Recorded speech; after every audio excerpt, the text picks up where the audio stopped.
dalam beragama. Betul nggak begitu? Iya. Ternyata di dalam Al-Qur'annya malah yang menjadi tolok ukur bukan sholat. Ara'aital ladzi yukadzibu biddin. Tahukah kamu orang yang berdusta dalam agama, yang membiarkan anak yatim terlantar, wala yahuddu ala ta'amil miskin, dan tidak mau ngasih makan orang miskin. Fawailun lil. Jadi artinya kalau kamu tidak melihara anak yatim, tidak ngasih orang miskin, sholatmu dibayar dengan well. Kebalik begitu. Sing bener nih. Hadis apa Quran? Ibadah yang sejati bukan beritual agama.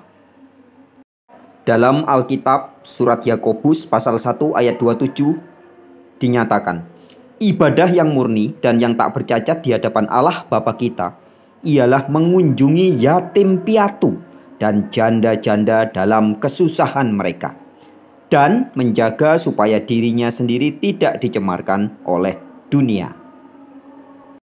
Memang sholat ini oleh umat Islam terlalu dibesar-besarkan. Sepertinya segala-galanya itu sholat. Hadis tentang sholat banyak sekali. Tetapi dalam Al-Quran hanya disebut sekali-kali. Betul gak? Dan tidak diuraikan. Berapa rokaat, bacanya apa, sujud seperti itu nggak ada. Hanya aqimus sholah saja. Dari mulai surat Al-Baqarah, dalikal kitabul raba fi hudal muttaqin alladzina yu'minuna bil ghaibi wa yuqimunas sholat. Itu saja. Yuqimunas sholat, aqimus sholah. Ada aqimus sholat li duluki syamsi.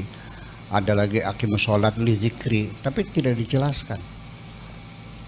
Segudang, bahkan kajian kitab fikih, ya, Fiqhul Madzhabul Arba'ah 6 jilid, itu hampir 2 jilid bab sholat semuanya. Kenapa terlalu besar ini? As-sholatu imaduddin. Sholat itu tiang agama. Man aqamaha faqad aqamaddin. Kalau mendirikan sholat berarti mendirikan agama. Wa man tarakaha, dan barang siapa meninggalkan sholat faqad haddamaddin, berarti menghancurkan agama. Lalu hadis lagi, inna awwala ma yuhasabu bil mar'u yaumal qiyamah as-sholatu. Nanti di hari kiamat yang pertama-tama dihisab amalan kamu adalah sholatmu. Apabila sholatmu nggak benar, maka semua amal kebaikanmu nggak ada yang diterima. Ini betul-betul sepertinya sholat itu menjadi kerangka besar dalam beragama. Betul nggak begitu? Iya. Ternyata di dalam Al-Qur'annya malah yang menjadi tolok ukur bukan sholat.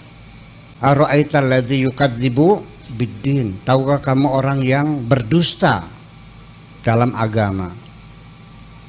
Fadzalikal ladzi yad'ul yatim, yang membiarkan anak yatim terlantar. Wala yahuddu ala ta'amil miskin, dan tidak mau ngasih makan orang miskin. Fawailun lil. Jadi artinya kalau kamu tidak melihara anak yatim, tidak ngasih orang miskin, sholatmu dibayar dengan well. Kebalik begitu. Sing bener nih. Hadis apa Quran? Jadi artinya bahwa streamline dalam beragama, menurut Al-Quran, beragama itu lebih mementingkan keadilan sosial dan supremasi hukum daripada ritual-ritual. Ritual ini sebetulnya hanya pelatihan membangun jiwa kita, betul nggak? Dari sholatnya, dari puasanya, zakatnya, hajinya, itu membangun kepedulian sosial. Yuk kita uraikan sebentar. Setiap hari kita berjamaah 5 kali di musala atau di masjid. Setiap blok ada musala, betul nggak? Ketemu 5 hari, terjadi komunikasi yang intensif. Dulu belum ada HP, Pak. Pertemuan fisik langsung.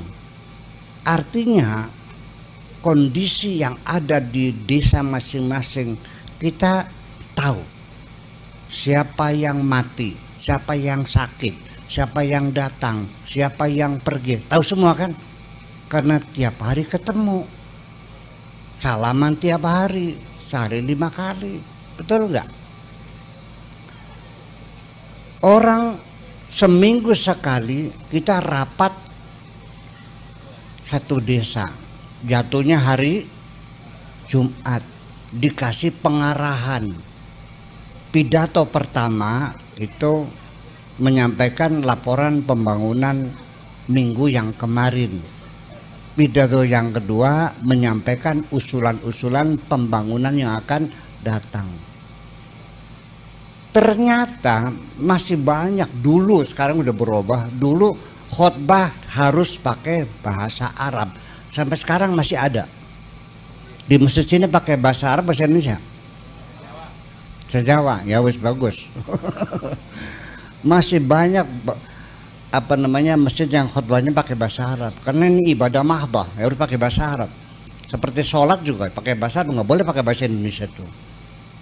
Ya harus Allahu Akbar, nggak boleh Allah Maha Besar, Gusti Nu Maha Agung, ya nggak ada.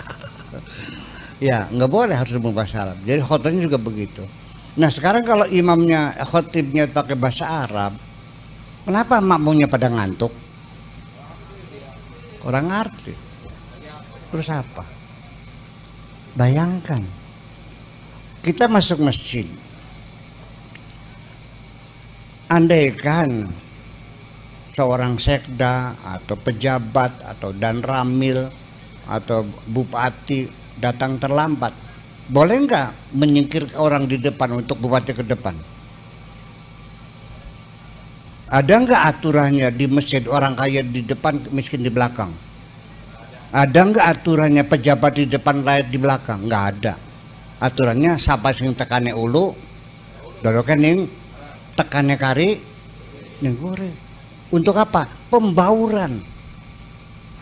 Dan coba kita rasakan dalam diri kita, hei orang kaya, ketika engkau masuk masjid, masih ingatkah engkau kaya? Lupa. Percayalah. Hei orang miskin, apakah engkau kecil hati, minder, berdampingan orang kaya? Tidak, dia lupa jadi orang miskin. Itu kesetaraan dibangun setiap saat di dalam agama Islam kita ini. Paham dikit?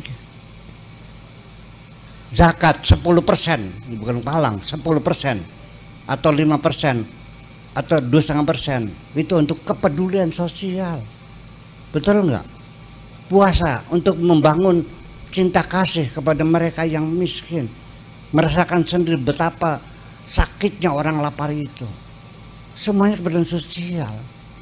Itu yang jadi persoalan.